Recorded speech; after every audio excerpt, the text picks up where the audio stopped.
Għaddejjin l-aħħar preparamenti fi Pjazza San Ġorġ fil-Belt Valletta għall-attività li se tilqa' is-sena l-ġdida. F'konferenza tal-aħbarijiet jumej qabel jittella dan l-avveniment, iċ-ċermen tal-Aġenzija Kulturali tal-Belt Valletta, Jason Mikallef, spjega li din l-attività se tkun blaħlas u se tirritorna wara il-pandemija.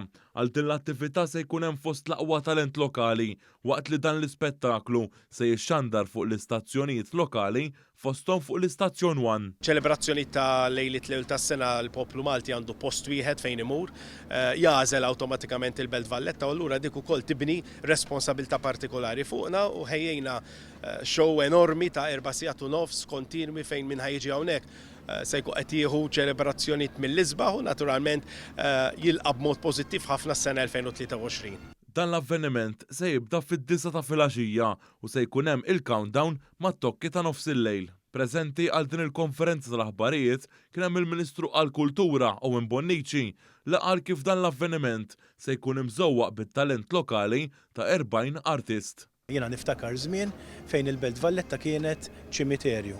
Tiġi l-aħħar tas-sena, tiġi s-sena l-ġdida u hawnhekk ikun hawn baħħ u ma jkun hawn attività ta' xejn. Araw illum attività ma taqta' xejn, kunċerti sbieħ, ħwienet miftuħin, nies jieħdu pjaċir, dik hija l-enerġija li daħħalna fil-Belt Valletta rdu nkomplu ndaħlu għax il-Belt Kapitali għal qalbna ħafna. Għal dawn iċ-ċelebrazzjonijiet mistennija ikun hemm aktar minn 50,000 persuna u matul dan il-lejl it-trasport pubbliku se jopera servizz speċjali.